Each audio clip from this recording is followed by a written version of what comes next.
Home from work, guys.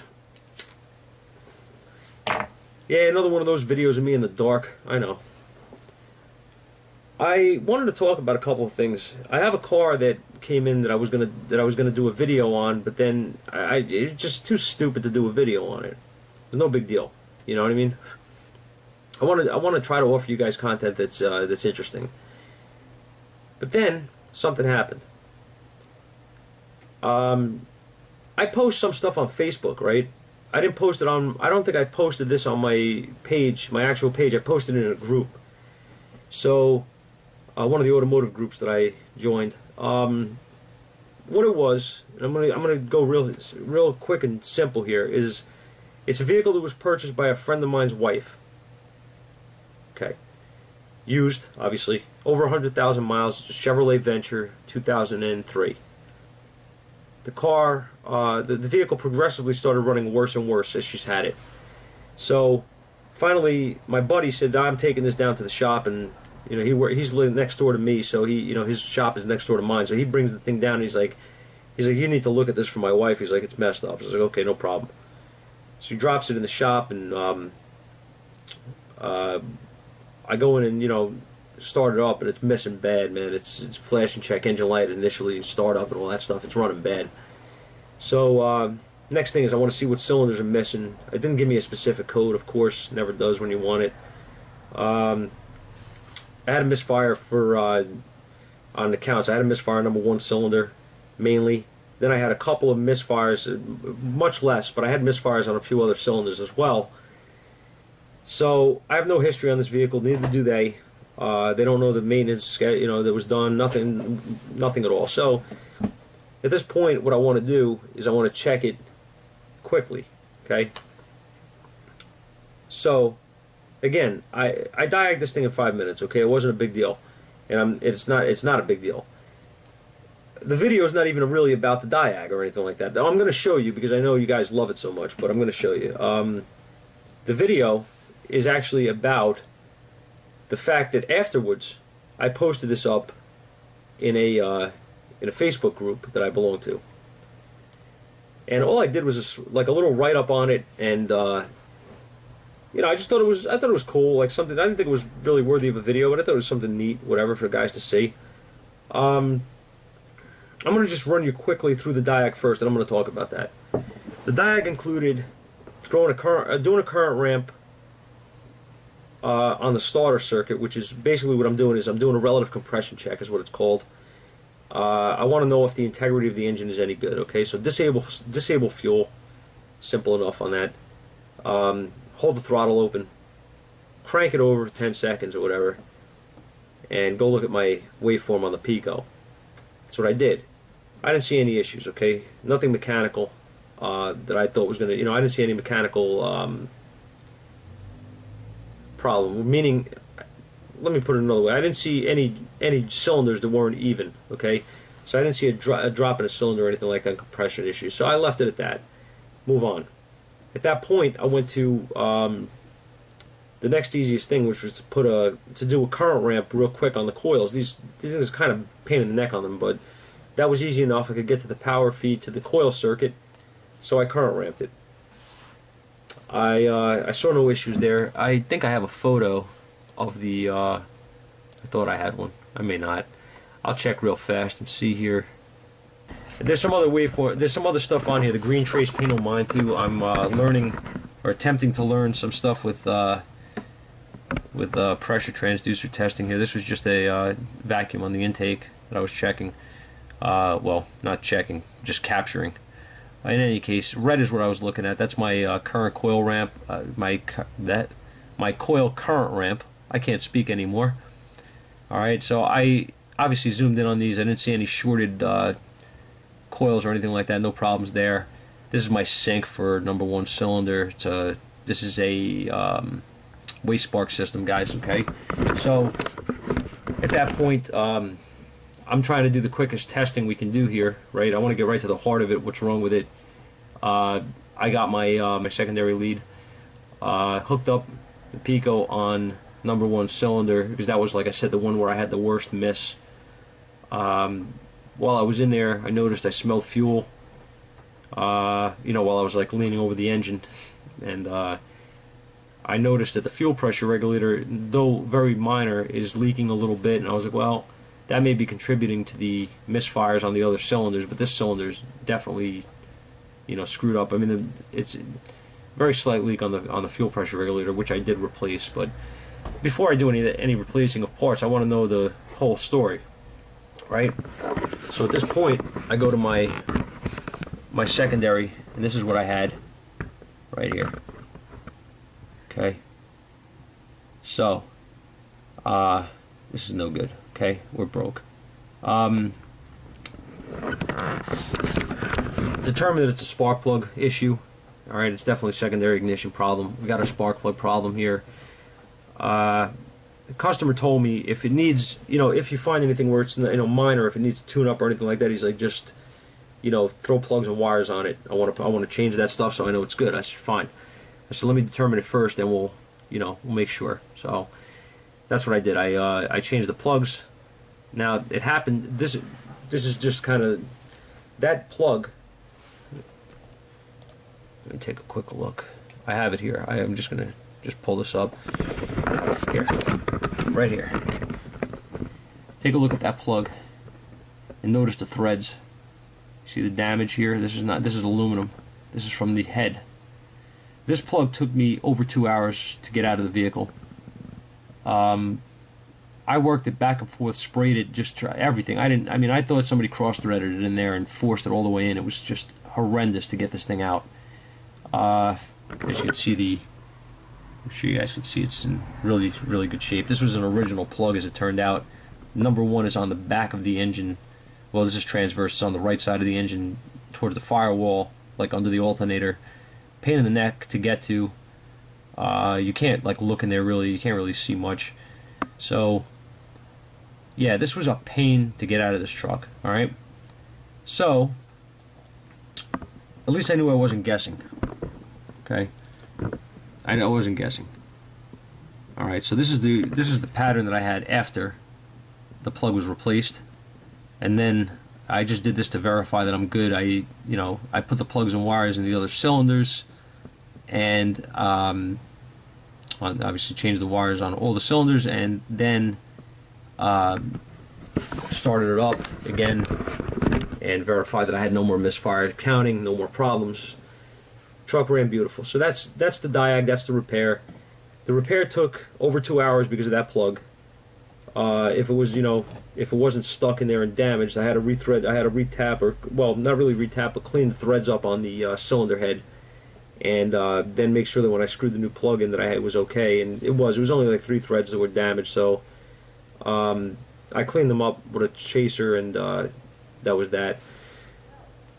The point is that the diag was 5 minutes. The repair was longer because of obvious reasons, okay?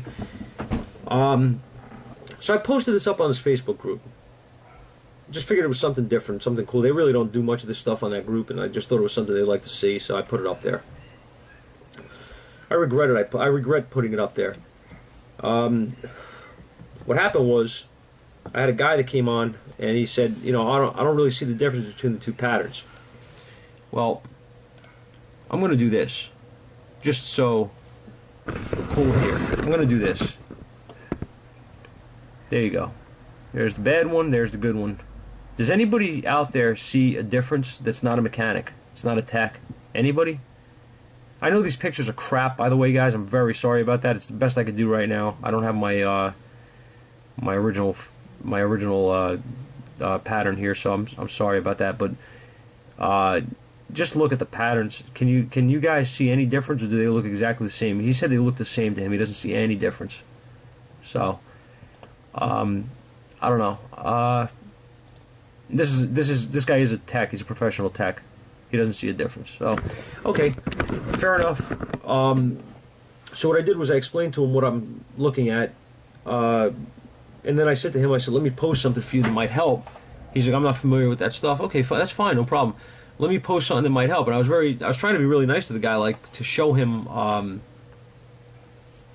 why I went in that direction or whatever. So here's what I posted this picture that I have saved here, which I thought was pretty cool. and it shows you the dwell time and the, where the coil's turned on and the coil turn off, and all that stuff. So it's showing you everything. So okay, the spark line, okay, everything is showing you here. So I thought this was pretty cool as a reference, right? I was like, yeah, man. I was like, here you go. And I was like, as a matter of fact, I was like, I had something much better than this for you too. And I posted a link to TST seminars on YouTube of Jim Morton's secondary ignition class. And I was like, here, check this out. I was like, you'll learn a ton of stuff from this. This guy's incredible. And his response to me was, dude, are you seriously? It's 2.5 hours. And I was like, yeah, it's 2.5 hours of knowledge that you can't put a price tag on. So, like, what? I don't know. He's like, well, I'll try to watch it in increments or something. I was like, whatever, man. Then he tells me, well, I really don't care. I was just trying to help the guy, whatever, like, show him something. But at that point, he's telling me how, like, I don't really see the benefit of this, because he's like, I would have diagged that in, like, less time. I would have fixed that in less time than it took you to diagnose it. And I was like, how do you figure that? And he's like, because I wouldn't have needed all that high-tech equipment or something. Like, I wouldn't have used all that. So I was like, well, what would you have used? And he goes, I would have just pulled the plugs out, and obviously you would have seen that it was bad, and I would have changed them. So I said, oh, okay. I said, how are you going to pull the plug out? I said, when it wouldn't come out, it was stuck. And he goes, well, I would have taken it out. I was like, yeah, okay. I said, but it took over 2 hours to get that plug out.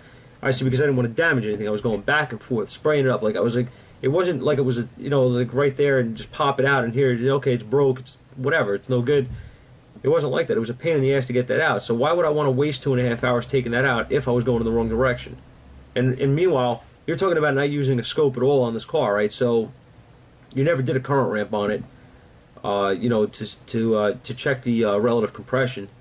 How do you know it's not a mechanical issue of some kind? How do you know it's not a valve spring? How do you know it's not whatever? You would just automatically have known it was a spark plug. He goes, yeah, I would have just went by the mileage and I would have threw plugs in it. I said, how do you know the plugs weren't done? How do you know something wasn't done on this vehicle? How do you know that it was a plug? Like, are you kidding?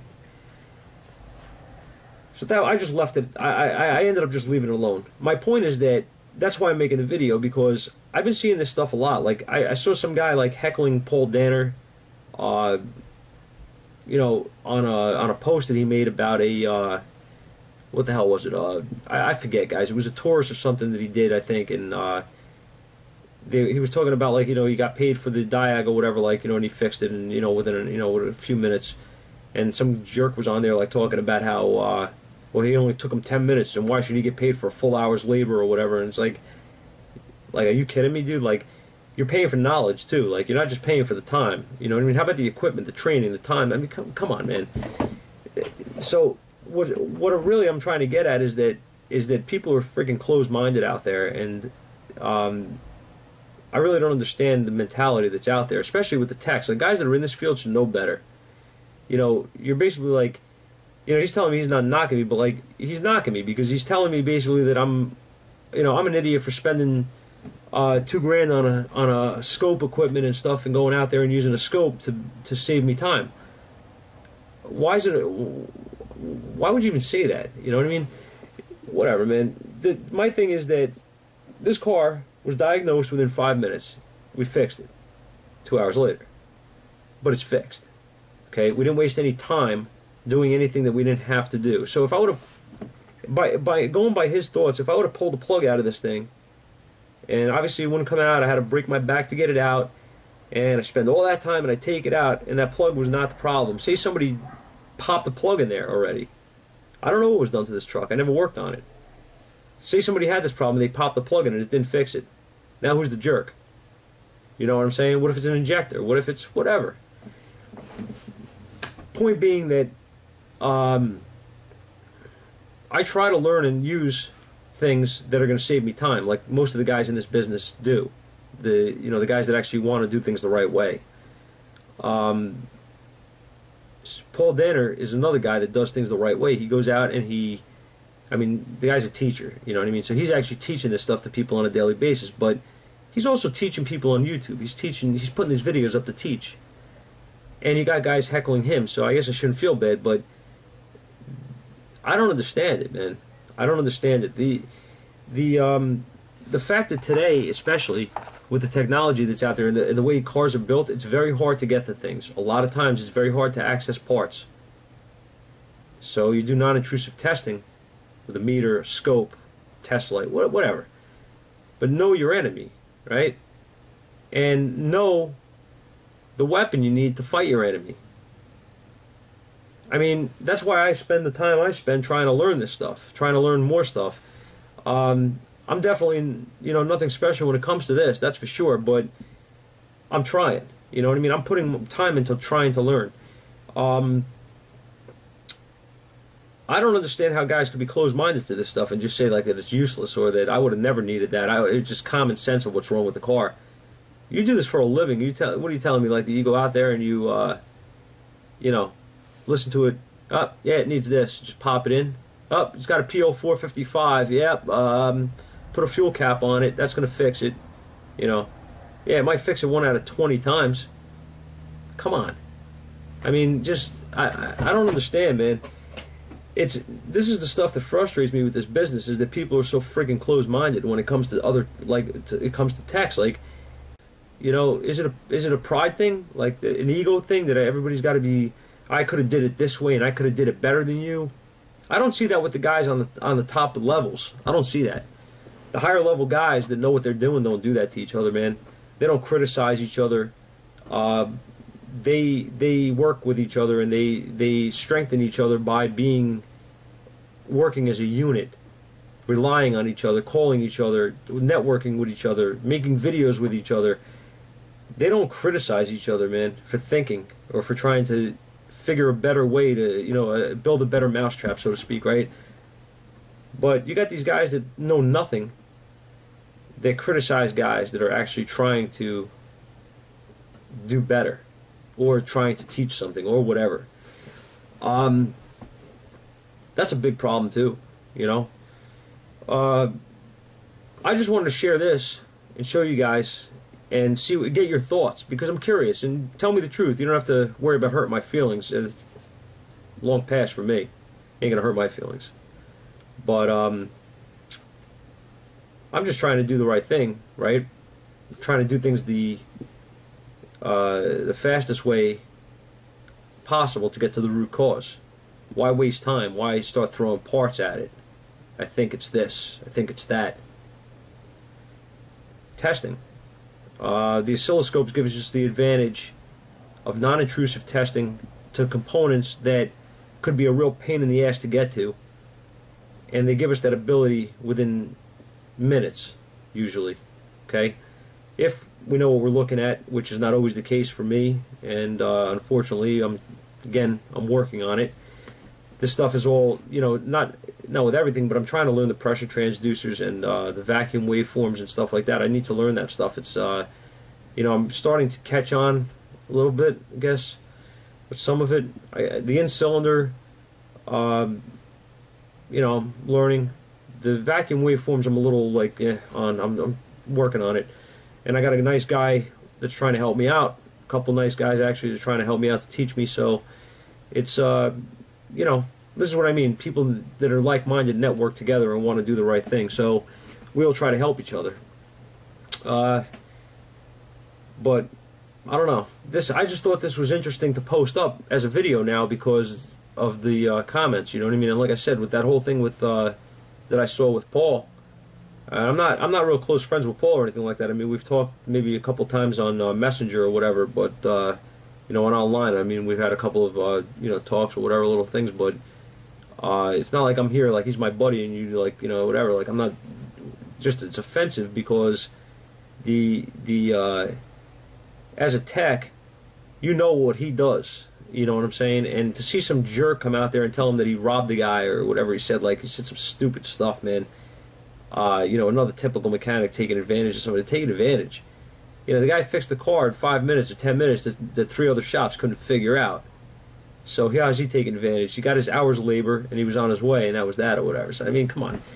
But this is what you deal with. You either get it from the guys that on the outside of the business that have no clue, or you get it from the guys that are in the business that I don't know how much of a clue some of them have. You know what I mean? Like I said, man, my whole idea with with testing is to try to keep it simple and try to get right to the, get direction right off the bat and get there as quick as you can. The longer you take messing around with stuff and guessing, the worse off you are. But that's where we live. So I have a couple of things I'm working on. I'm going to try to post up soon, but I figured I would get this out to you guys this week. Hopefully I'll have some diag videos soon, more, or whatever, repair videos, and we'll go from there. All right. So for now, guys, I'll see you soon. Have a good week. And